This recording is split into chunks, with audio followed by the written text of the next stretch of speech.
I came back to my hometown thinking I was going to marry the love of my life, but instead I discovered my fiancé had been draining my accounts for months. When she showed up at my father's funeral acting like nothing happened, I made sure everyone finally saw who she really was. The moment I saw the zero balance on my savings account screen, I felt my entire body go cold. Not angry cold, not sad cold, the kind of cold where your brain just shuts everything off because it cannot process what it is seeing. I was standing in the lobby of First National Bank in Cedar Falls, Iowa, the same small town I grew up in, the same bank my father opened my first savings account at when I was 11 years old. And every single dollar was gone.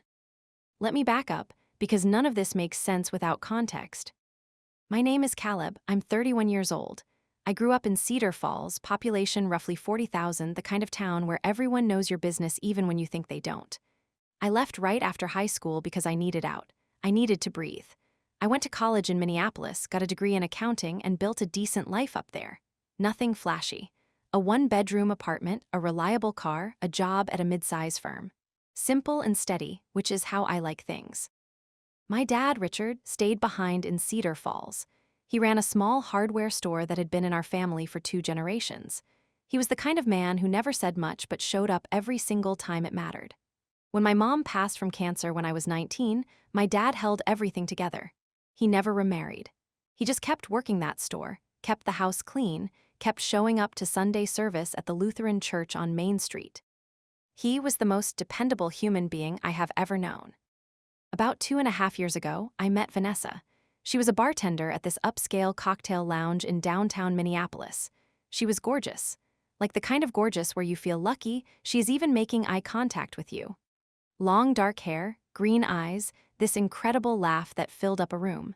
She was charming in a way that made you feel like you were the only person on the planet when she was talking to you. Looking back now, that should have been a red flag. Nobody makes you feel that special that fast unless they want something. But I was lonely. I had been single for over a year. My dad's health had started declining, and I was making more and more trips back to Cedar Falls to check on him. I was stressed, exhausted, and emotionally running on empty. Vanessa felt like a lifeline. She listened to me talk about my dad for hours. She remembered every detail. She asked follow-up questions.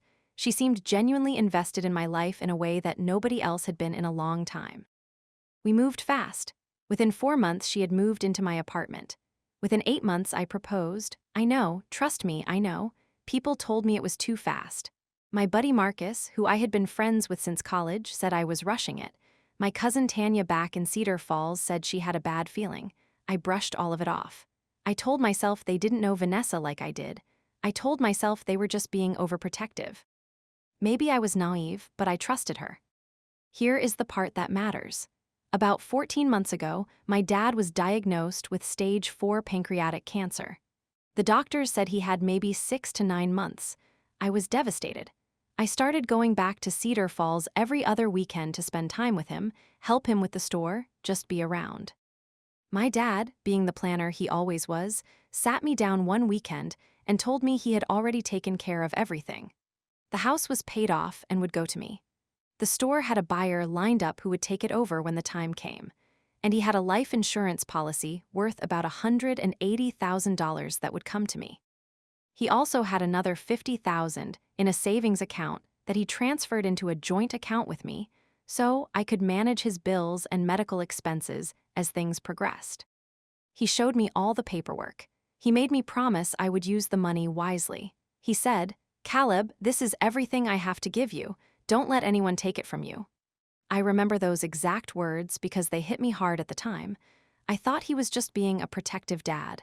I did not realize he might have been warning me. Now here is where Vanessa comes in. She knew about my dad's illness. She knew about the finances because I told her. I told her everything because she was going to be my wife, and I thought we were building a life together. She seemed sympathetic. She cried with me when I talked about losing my dad. She said all the right things. But she also started doing things that I did not think much of at the time. She asked me to add her to my bank accounts for convenience, in case something happened to me while I was traveling back and forth. She said it made sense for a couple who was about to get married. I hesitated, but she made it seem so logical, so practical. I added her to my main checking account and my savings account. I did not add her to the joint account I shared with my dad because that was specifically for his expenses. She also started spending more. New clothes, a new phone. She quit her bartending job and said she wanted to focus on starting a small business, some kind of online boutique thing. She asked me for startup money and I gave her $3,000. Then she asked for more, then more. I was so consumed with my father's declining health that I wasn't paying attention to the numbers. I was making decent money. I figured we were fine. I was wrong. My dad passed away on a Tuesday in March. It was peaceful, which is the one mercy I hold on to. He was at home, in his own bed, with a hospice nurse and me sitting right beside him. Vanessa did not come. She said she had a meeting about her business. I didn't push it because honestly, I didn't have the energy to argue. My dad took his last breath around 4 in the afternoon. I held his hand until it was cold. The funeral was planned for the following Saturday. I stayed in Cedar Falls to handle everything. The house, the store sale, the insurance paperwork, all of it. I was drowning in logistics and grief at the same time. Vanessa called me a few times, but the conversations felt hollow. She kept asking when I would be back in Minneapolis. She kept asking about the life insurance payout timeline. At the time, I told myself she was just being practical. Someone had to think about the financial side while I dealt with the emotional side. But there was this one phone call, maybe 3 days after my dad died, where she said something that stuck with me. She said, "Babe, I know this is hard, but once the money comes through, we should really look at getting a bigger place." My dad had been dead for 72 hours, and she was already spending his life insurance in her head. I felt sick, but I pushed the feeling down because I did not want to believe what my gut was telling me. The day before the funeral, I went to the bank. I needed to close out the joint account I had with my dad and settle some final bills. While I was there, the teller asked if I wanted to review my other accounts. I said sure, just to make sure everything was in order. That is when I saw it.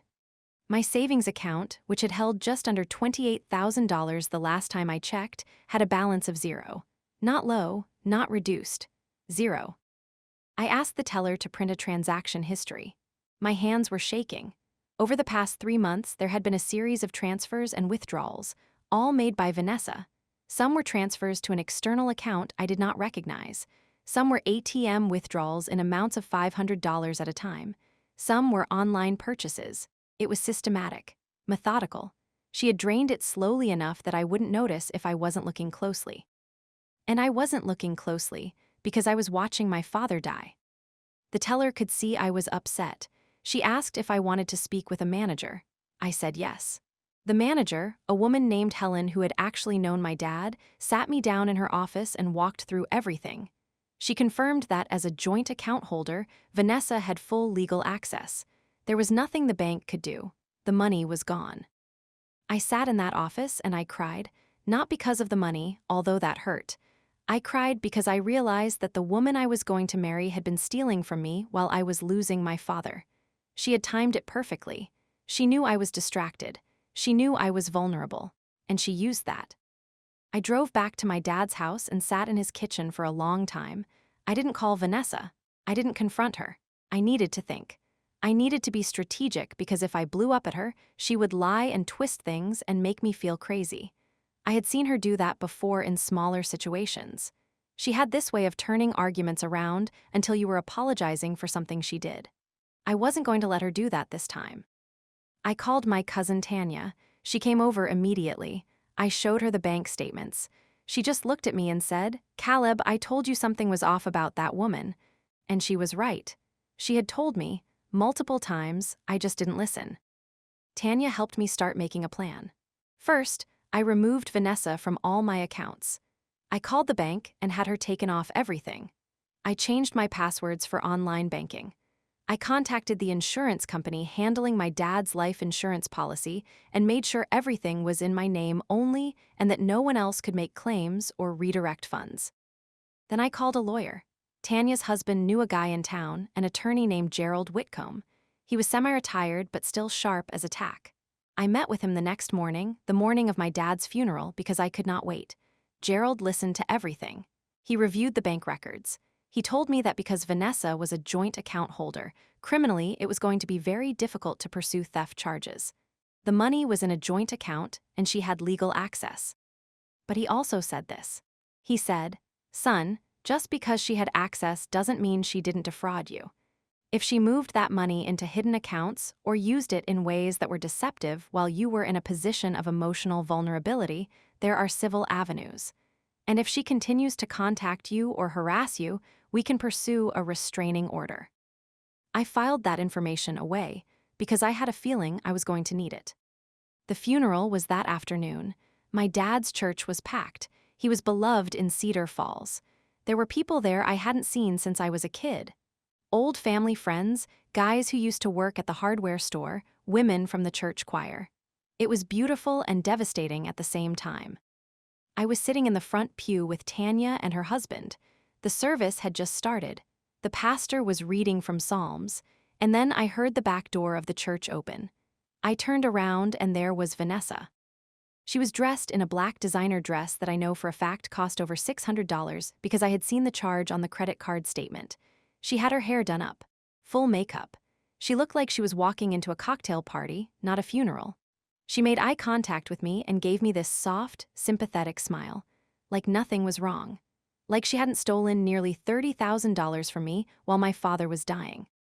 She walked up the aisle and tried to sit next to me. Tanya physically blocked her by putting her purse on the seat and not moving. Vanessa hesitated, then sat in the row directly behind us. I could feel her presence like heat on the back of my neck. My jaw was so tight I thought my teeth might crack. But I did not say anything. Not yet. I was not going to make a scene during my father's service. My dad deserved better than that. The service was about 45 minutes. Pastor Williams gave a beautiful eulogy. Several of my dad's friends spoke. I got up and said a few words. My voice cracked twice, but I got through it. The whole time, Vanessa was behind me. After I spoke, she reached forward and put her hand on my shoulder, and it took every ounce of self-control I had not to flinch away. After the service, there was a reception in the church fellowship hall. Coffee, sandwiches, casseroles, the usual small-town funeral spread. This is where things started to unfold. Vanessa attached herself to my side immediately. She was playing the role of the supportive fiancé perfectly. She held my arm. She wiped a tear at the right moments. She introduced herself to people as my future wife. Every single thing she did was calculated to make herself look good in front of this room full of people who were about to see me receive a significant inheritance. I was watching her work the room, and it made my stomach turn.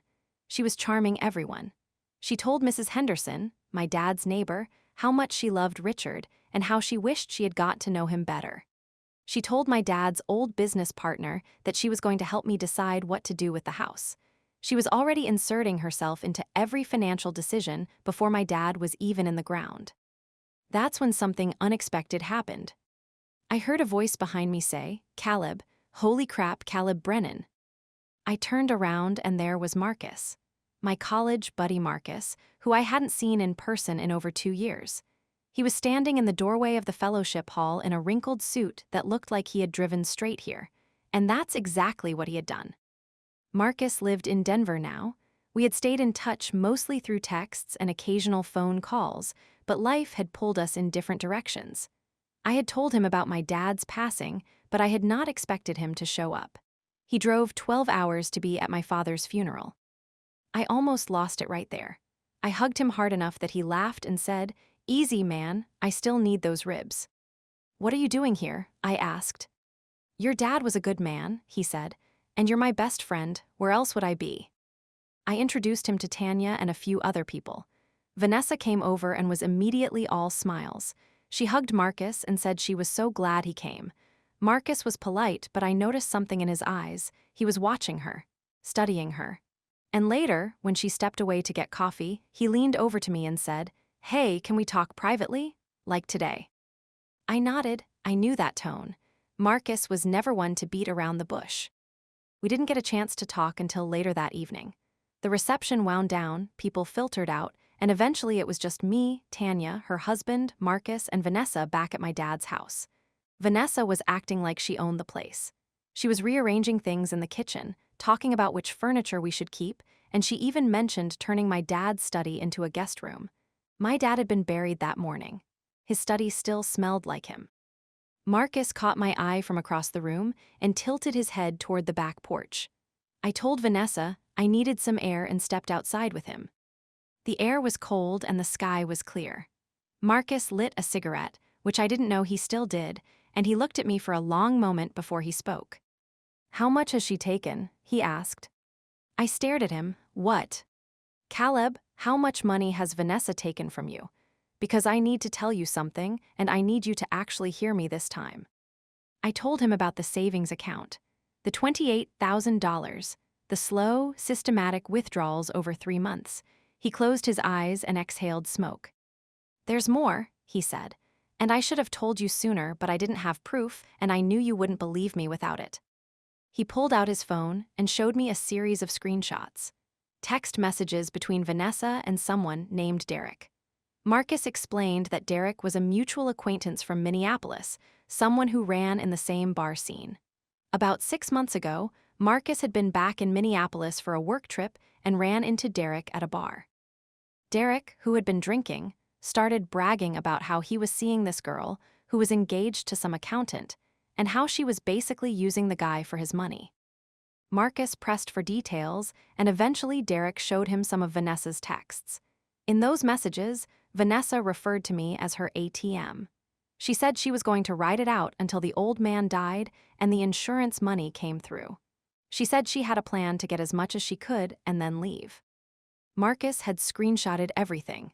He had been trying to find the right time to tell me, but then my dad got sicker and he didn't want to pile more pain on top of what I was already dealing with. He said he had tried to hint at it a few times, telling me to slow down, to protect myself financially, but I hadn't listened. I sat on my dad's back porch steps and put my head in my hands. Everything clicked into place. Every question about money, every sweet moment that was perfectly timed to keep me compliant. Every tear she cried about my father that was really about what his death would put in her pocket. It was all a performance. The entire relationship had been a con. "I have the screenshots saved and backed up," Marcus said.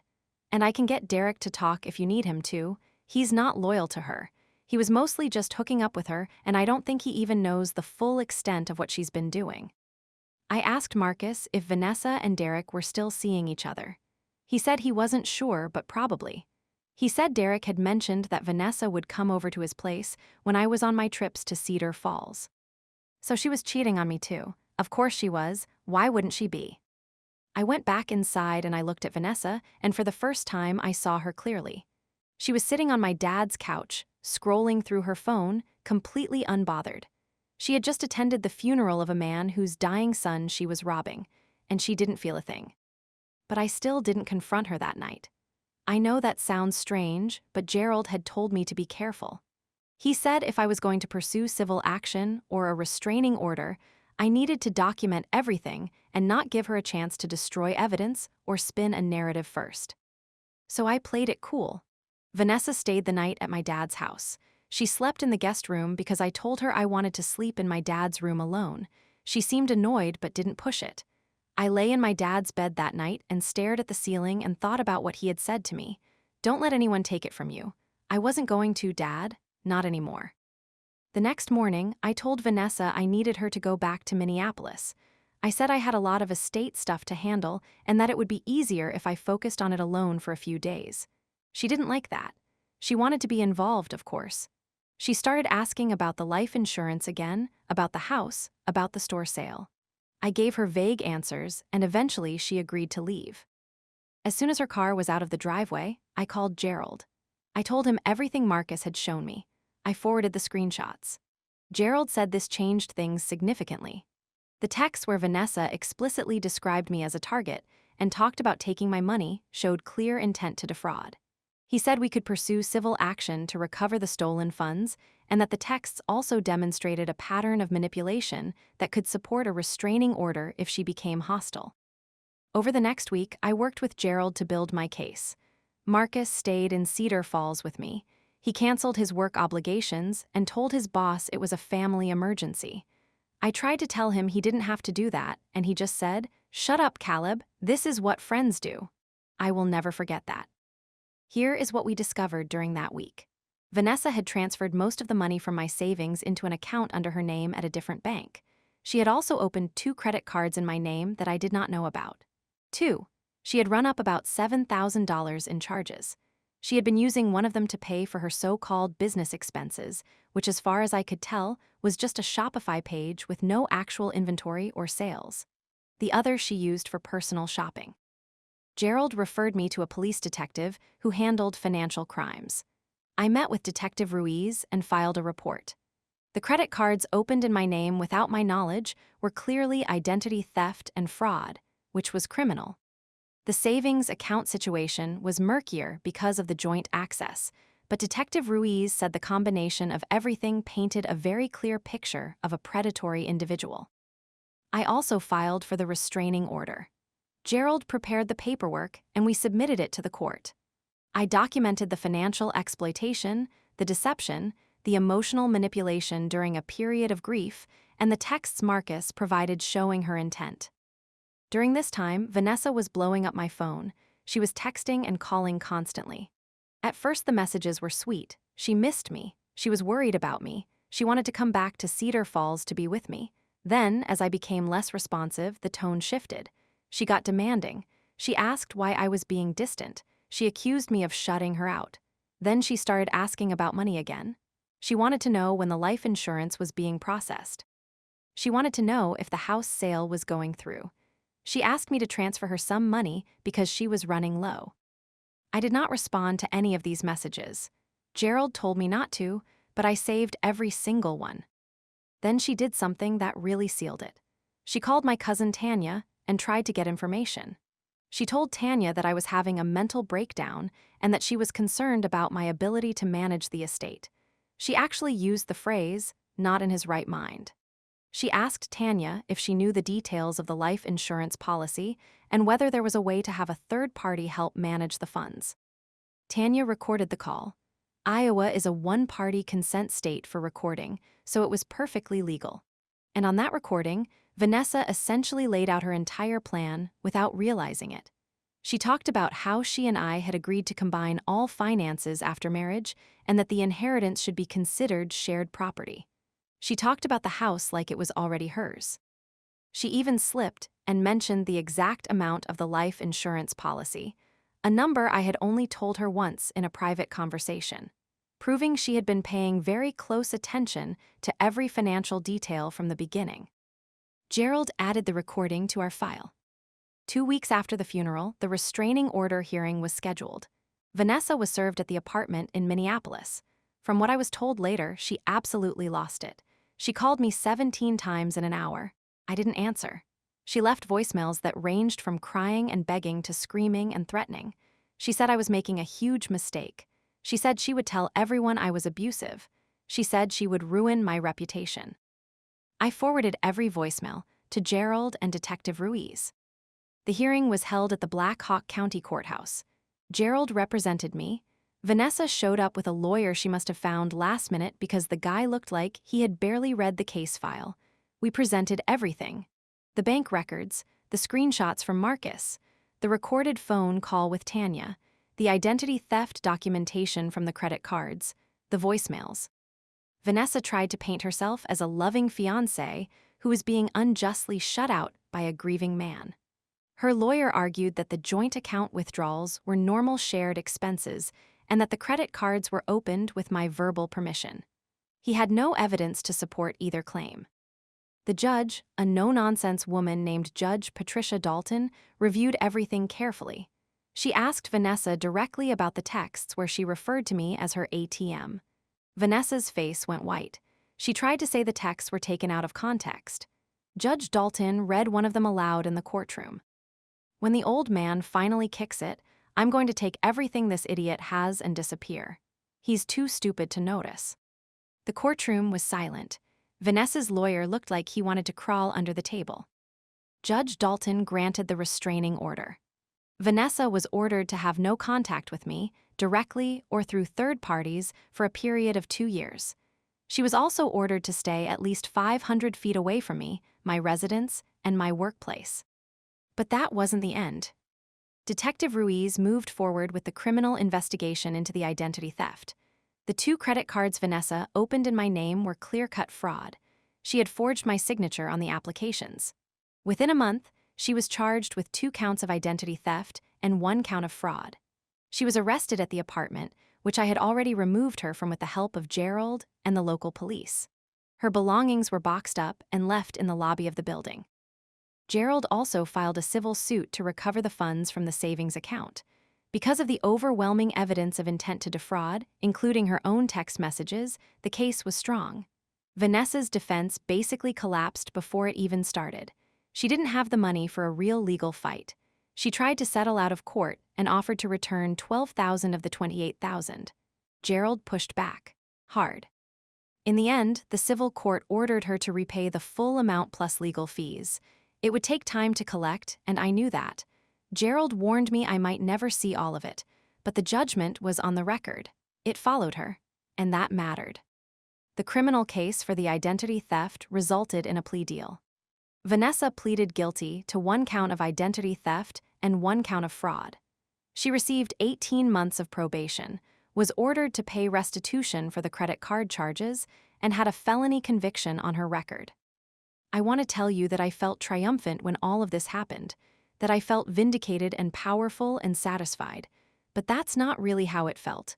Mostly, I just felt tired and sad and angry at myself for not seeing it sooner.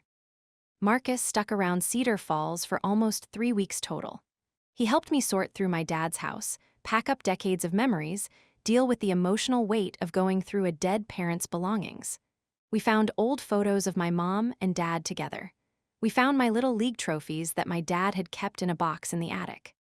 We found a letter my dad had written to me but never sent, dated about a month before he died, where he said he was proud of me and that he hoped I would find someone who loved me for who I was, not for what I had. I broke down completely when I read that letter. Marcus just sat with me on the floor of my dad's bedroom and didn't say a word. He just sat there. That's what real friendship looks like. It doesn't perform. It just shows up. Tanya was incredible through all of it too. She handled so much of the logistical stuff when I couldn't function. She cooked meals. She fielded phone calls from relatives. She dealt with the real estate agent for the house listing. She was a rock when I was falling apart. After everything settled, I made some decisions. I decided not to go back to Minneapolis. There was nothing left for me there except bad memories and an empty apartment that still smelled like Vanessa's perfume. I broke my lease, packed up what mattered, and moved back to Cedar Falls. I bought a small house near the edge of town with some of the money from my dad's life insurance. It's a little 2-bedroom place with a big yard and a covered porch. My dad would have loved it. I got a job at an accounting firm in Waterloo, which is about 15 minutes away. It's a smaller firm than what I had in Minneapolis, but the people are good and the work is steady. Marcus eventually went back to Denver, but we talk almost every day now. The whole experience brought us closer in a way that is hard to describe. There's something about someone seeing you at your absolute worst and choosing to stay that changes a relationship permanently. I told him once that I didn't know how to repay him for what he did. He said, "Just be happy, man. That's enough." I think about Vanessa sometimes, not with love, not even with hatred anymore, really, mostly with a kind of bewildered disgust. I think about how calculated the whole thing was from the beginning. I think about how she chose me specifically because I was vulnerable, because I was grieving, because I was trusting. She saw an opportunity, and she exploited it with surgical precision. I also think about all the signs I missed, the way she always steered conversations toward money, the way she never wanted to talk about her own finances or her past, the way she got uncomfortable when Marcus or Tanya were around, like she knew they could see through her, the way she quit her job without having another source of income, knowing I would cover everything, the way she cried at all the right moments but never once asked how I was really doing. I didn't think much of it at the time. That's the thing about being in it. When you're inside a manipulative relationship, the manipulation looks like love. It looks like someone who cares so much that they want to be involved in every part of your life. It looks like partnership. It's only from the outside, or from the other end of it, that you can see the wires. There was one more thing that happened that I haven't mentioned yet. About 3 months after everything was settled, I got a letter. It was forwarded from my old Minneapolis address. It was from Vanessa's mother. The letter was handwritten. It was an apology. Vanessa's mother wrote that she was ashamed of what her daughter had done. She said that Vanessa had done similar things before, to other men, and that the family had tried to intervene, but Vanessa always cut them off when they confronted her. She said she was sorry for my loss and that she hoped I could find peace. I don't know why, but that letter hit me harder than almost anything else. The idea that Vanessa had done this before, that there were other men out there who had been targeted and drained by this woman, that her own mother knew and couldn't stop it. It made me realize that what happened to me wasn't really about me at all. I was just the latest in a pattern. I was a mark, a target, a means to an end. And that, strangely, helped me let go, because it wasn't personal. It was predatory. And you can't take predatory behavior personally any more than you can take a hurricane personally. You can only survive it and rebuild. That's what I've been doing, rebuilding, slowly, day by day. I go to my dad's grave every Sunday after church. I tell him about my week. I tell him about work. I tell him about the house and how I finally got the gutters cleaned. I tell him that his money is safe and that nobody is going to take it. I tell him I'm sorry I didn't listen to him sooner. Sometimes I think I can hear him respond, not literally, but in that quiet way that people you've lost stay with you, in a feeling, in a shift in the wind, in a memory that surfaces at exactly the right moment. I'm not dating anyone right now. I'm not ready. The trust issues are real and deep, and I know they're going to take time to work through. I started seeing a therapist about 2 months ago. Her name is Dr. Allen, and she is helping me untangle a lot of the damage that Vanessa did. Not just the financial damage, although that was significant, the emotional damage, the way she rewired my brain to question my own instincts. The way she made me feel like needing her was the same as loving her. I'm getting better, though, genuinely better. I can feel it in small ways. I sleep through the night now, which I couldn't do for months. I can drive past the bank without my chest tightening. I can think about my dad without the grief immediately being hijacked by anger at Vanessa. The two things are separating in my mind. My dad's memory is becoming clean again. It's becoming his again instead of being tangled up in what she did. Marcus is planning to visit next month. We're going to go fishing at the reservoir, which is something my dad used to take us to do when Marcus would visit in the summers during college. I'm looking forward to it more than I can say. Tanya and I are closer than we've ever been. She checks on me at least twice a week. She brought me a casserole last Tuesday that was honestly one of the best things I've ever eaten, and I told her that, and she just laughed and said, "It's your Aunt Barbara's recipe, you should recognize it." And I did. I just hadn't tasted it in years. Small things, that's what rebuilding is made of. Small, ordinary, beautiful things that a person like Vanessa could never understand because she doesn't value them. She values the big numbers, the bank balances, the insurance payouts. She values what she can extract from people. She doesn't value a casserole or a fishing trip or a Sunday visit to a grave. And honestly, I feel sorry for her. Not in a way that excuses what she did, but in a way that recognizes how empty her life must be. To go through the world taking from people and never actually connecting with anyone. To be so consumed by greed that you miss everything that actually matters. That's its own kind of punishment. One that no court can impose and no restraining order can address. But the restraining order sure doesn't hurt. I want to say one more thing and then I'll wrap this up. If you're reading this and you're in a relationship that feels off but you can't quite explain why, listen to your gut. Listen to the people who love you when they express concern. Don't dismiss warning signs because the person attached to them is attractive or charming or makes you feel special.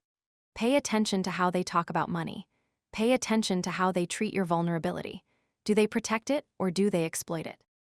I learned that lesson the hardest possible way. I lost money, I lost time, I almost lost my dad's legacy, but I didn't lose myself, and I didn't lose the people who actually love me. My dad was right. He told me not to let anyone take it from me, and in the end, they didn't. Not the things that really mattered. I'm still here. I'm still standing. I'm back in the town where I grew up, in a little house with a big yard, with a good job and good people around me, and a letter from my dad that I keep in the top drawer of my nightstand and read whenever I need to remember who I am and where I come from. Vanessa took my money. She took my trust. She took 2 years of my life, but she didn't take my father's love. She didn't take my friendships. She didn't take my ability to rebuild. And looking back at all of it, from the zero balance on that bank screen to the judge reading those texts in open court, I can honestly say that the best thing Vanessa ever did for me was show me exactly who she was. Because once I saw it, really saw it, I was finally free. That's my story. It's messy and painful, and I'm still living the aftermath of it every day. But I'm going to be okay. I know that now. I'm going to be okay.